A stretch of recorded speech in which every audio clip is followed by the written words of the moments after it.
Alors, bienvenue à notre émission Autrement la vie. Aujourd'hui, notre invité est un invité assez particulier.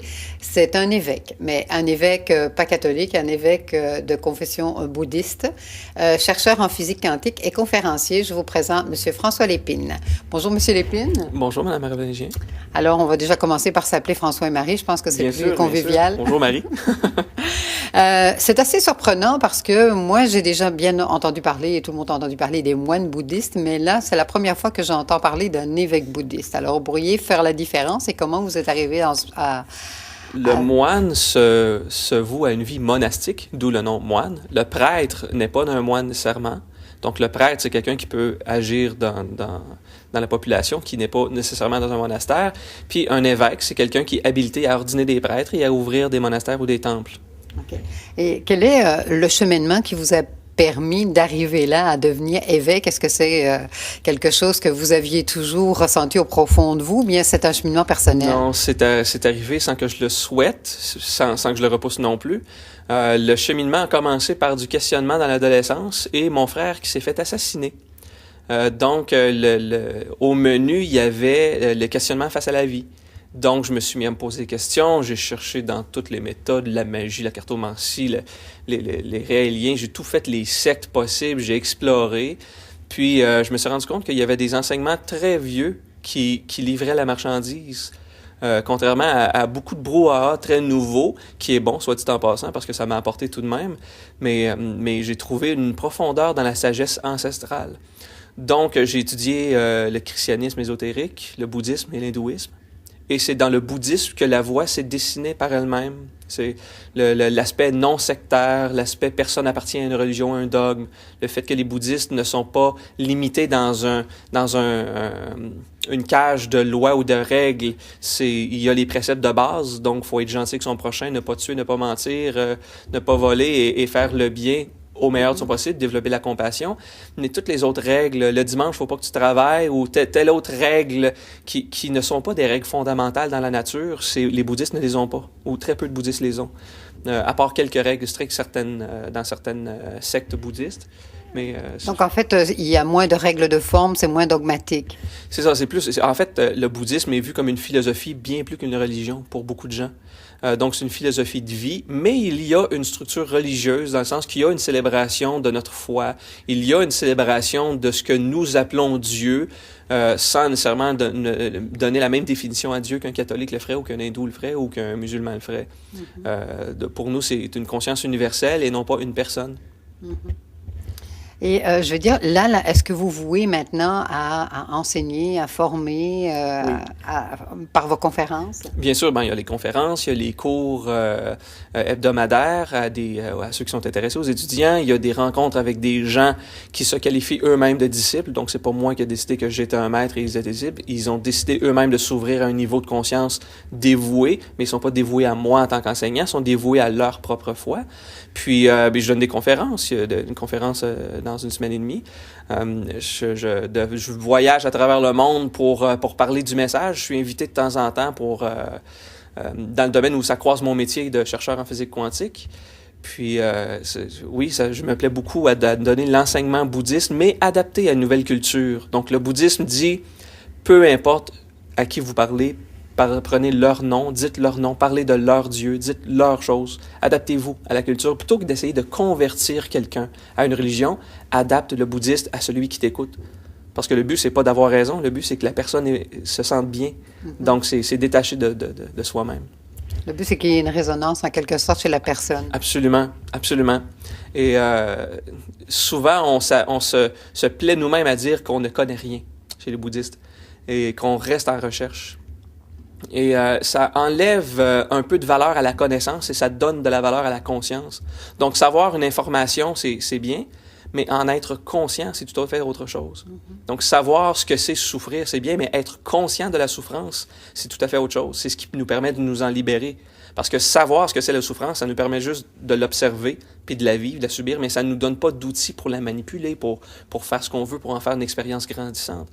Et lorsqu'on dit « Ah, j'ai compris » ou « Ah », là, il y a un flash des fois, ça c'est une prise de conscience. D'autres fois, c'est bon, c'est beau. 2 plus 2, ça fait 4, c'est beau, j'ai compris. Ça, c'est la compréhension. Mais la prise de conscience, on dit quand même, ah, j'ai compris, mais il y a cette émotion chargée de valeur et de sens qui vient à la prise de conscience. Donc, les bouddhistes se forment à la conscience plutôt qu'à la connaissance. Quand on pousse ce grand A-là, est-ce que justement, c'est pas quelque chose qui vient de résonner, de s'intégrer en nous, une compréhension, mais différente? Est-ce que c'est au niveau cellulaire? Est-ce que c'est quelque chose qui va rejoindre quelque chose de très profond? Oui, ça rejoint le profond, en ce sens que j'essaie de chercher toujours un exemple qui nous permettrait de mieux saisir. On peut expliquer à un enfant comment conduire son vélo. Tant que c'est pas assis dessus pour y aller, il n'y aura pas le sentiment. Il va juste avoir une compréhension technique. Et tant que c'est pas planté, il verra pas l'importance de faire un effort pour rester droit. Donc, c'est lorsque le corps vit une expérience qu'il dit « je vais faire ce qu'il faut pour m'ajuster ». Parce que le mental de lui-même a beau dire « oui, j'arrête de fumer », tant que l'expérience n'est pas rentrée, il n'y a rien qui change. Lorsque l'expérience rentre, le corps, le cœur ou le mental vit une expérience, prise de conscience, et là, quelqu'un arrête de fumer, comme ça. Parce que la prise de conscience, c'est ce qui fait évoluer, et non pas la connaissance. Donc, on peut rester extrêmement objectif, certains de nous prétendre être capable de faire tous les faits, et arriver sur le coup, se rendre compte qu'on n'a pas le courage, on n'a pas la détermination. Non, c'est pas ça. C'est juste qu'on n'est pas été allé chercher l'expérience pour passer à autre chose. C'est pour ça qu'en fait, la vie, c'est juste de l'expérience, mais juste de l'expérience personnelle aussi. Je veux dire, chaque expérience est unique. On ne peut pas enseigner une expérience.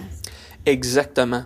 Quelqu'un qui n'a jamais vu de la neige. Prenez les jeunes hommes de 8 ans dans le désert du Sahara à qui on dit... Tu sais pas c'est quoi de la neige? Ben, je vais te l'expliquer, tu vas savoir. Donc, la neige, c'est du coton blanc, froid, qui tombe du ciel, et quand ça te touche, ça se transforme en eau. Là, ils vont dire, mais de quoi tu parles? Ils vont te brûler sur un bûcher ou vont te demander de la nourriture, des médicaments, peu importe, mais la neige, ils vont s'en foutre. Amène ces gens-là où il y a de la neige, ils vont la toucher, ils vont la goûter, ils vont dire, de la neige. L'expérience vécue est chargée de sens. Donc, tous les mots qu'on utilise, neige, s'il n'y a pas l'expérience vécue, le mot n'a aucune valeur. Donc, parler de conscience ou d'amour à quelqu'un qui ne l'a pas vécu, il n'y a aucune idée c'est quoi. Donc, c'est ce qui fait que c'est pas juste les bouddhistes, hein? Les chrétiens sont très forts là-dessus sur l'importance de l'expérience. Ils prennent le chapelet puis ils font pas juste réciter des longues prières, là. On leur dit de contempler qu'est-ce que Jésus a souffert, qu'est-ce que... les épreuves, qu'est-ce que Marie a dû passer à travers. On leur demande de se concentrer sur qu'est-ce que la personne a vécu afin que l'expérience rentre, au lieu que ça reste une connaissance intellectuelle. Donc, chez les chrétiens, il y a de ce savoir ésotérique profond. Chez les hindous aussi, c'est partout. J'ai choisi la voie bouddhiste simplement parce que c'était celle qui m'était la plus accessible. Mais ça ne veut pas dire que les bouddhistes ont raison. Ça veut juste dire que les bouddhistes n'essayent pas d'avoir raison.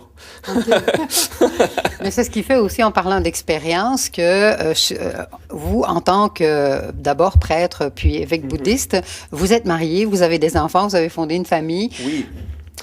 Donc, considérons qu'un prêtre représente un élément spirituel dans une société. Souvent, on souffre, on va aller voir un thérapeute, et d'autres fois, on souffre, on a le goût de guidance spirituelle.